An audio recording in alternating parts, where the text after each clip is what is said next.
So yeah, this is the problem. Apply bitwise operations to make the strings equal. So what the problem statement is? So you need initially he will be giving you two strings, that is S and target. So you need to make the string S to the target string. So what are the operations that you can apply?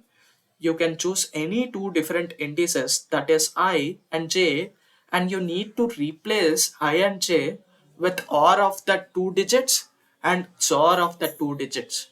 So you need to replace those two digits with one digit with OR and another digit with the XOR of the two digits. So you need to make the strings equal by applying this operation.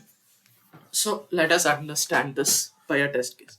So in the first sample case, our target is 0110, right? 0110, and our string S is 1010, right? Our string S is 1010.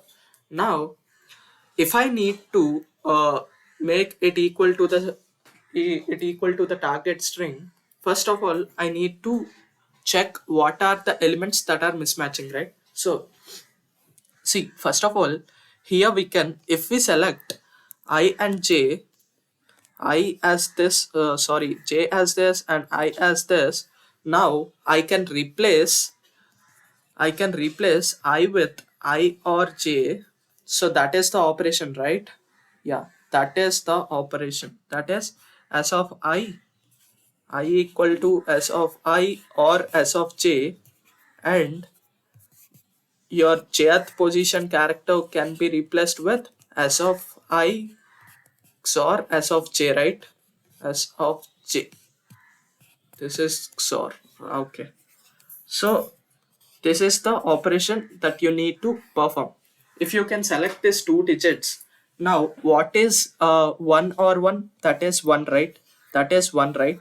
Now, if you can see what is the XOR of both the digits, that is 0, right? That is 0. Now, our string S has become this. Now, our string S has become this. Now, you can perform another operation by selecting by keeping I as 1 and J as here, right? Now if you replace again, if you perform the same operation with OR and XOR, now you get OR as 1 and XOR as 1, right? Now OR as 1 and XOR as 1. So finally we are reaching our target string, right? So finally we are reaching a target string.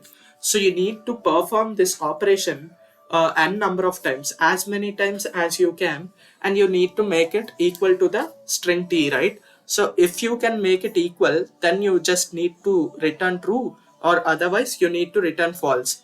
So what we will be doing, first of all, we need to observe all the possible combinations, right?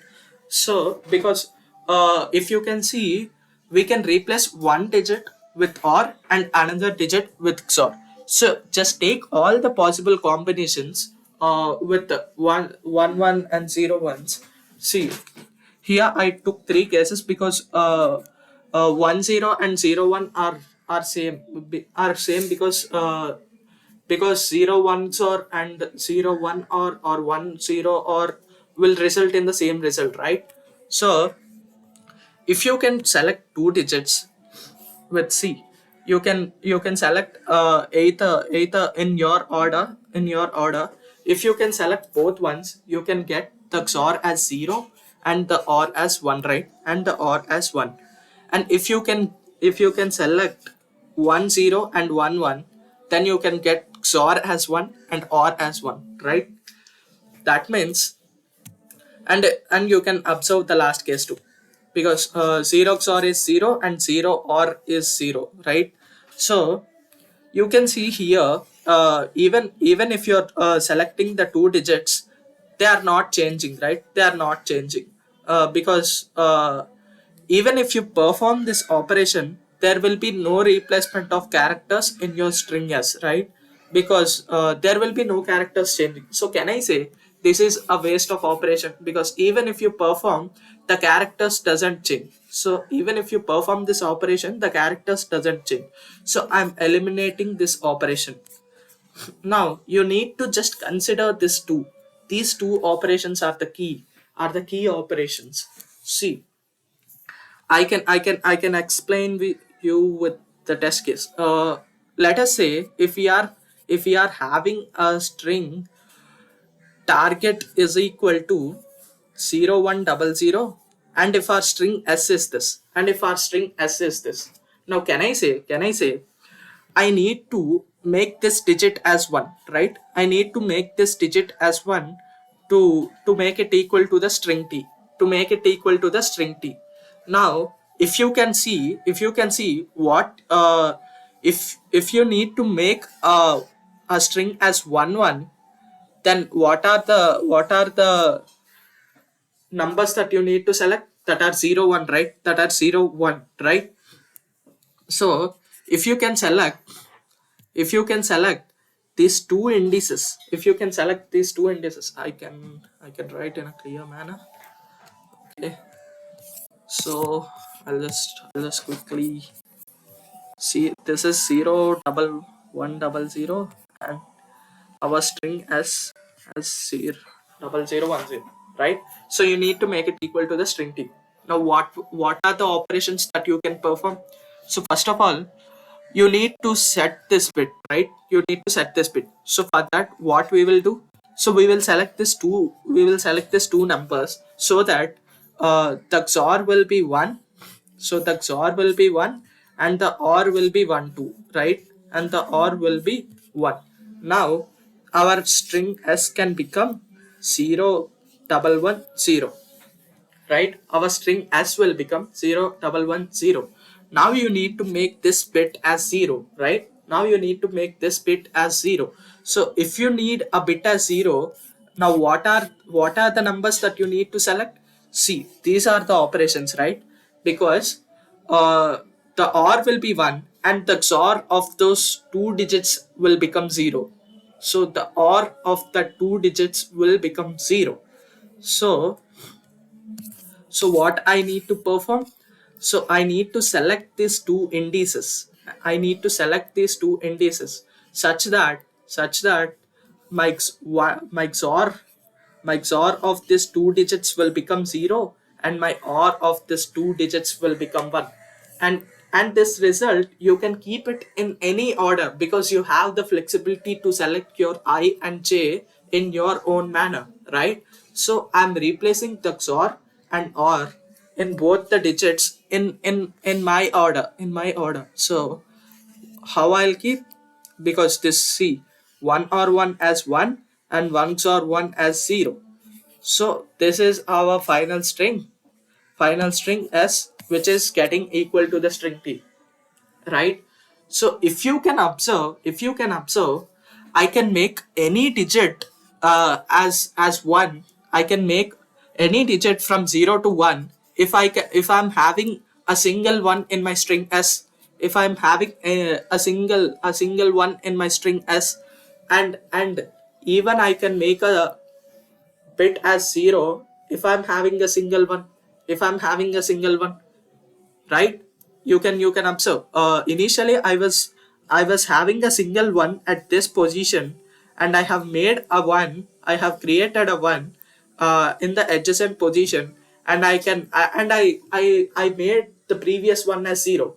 So what I'm trying to conclude is, if you can having a single one, if you can have a single one at any position in your string s, automatically you can make any string possible. You can make any string possible, except all the strings as 0, all the strings as 0.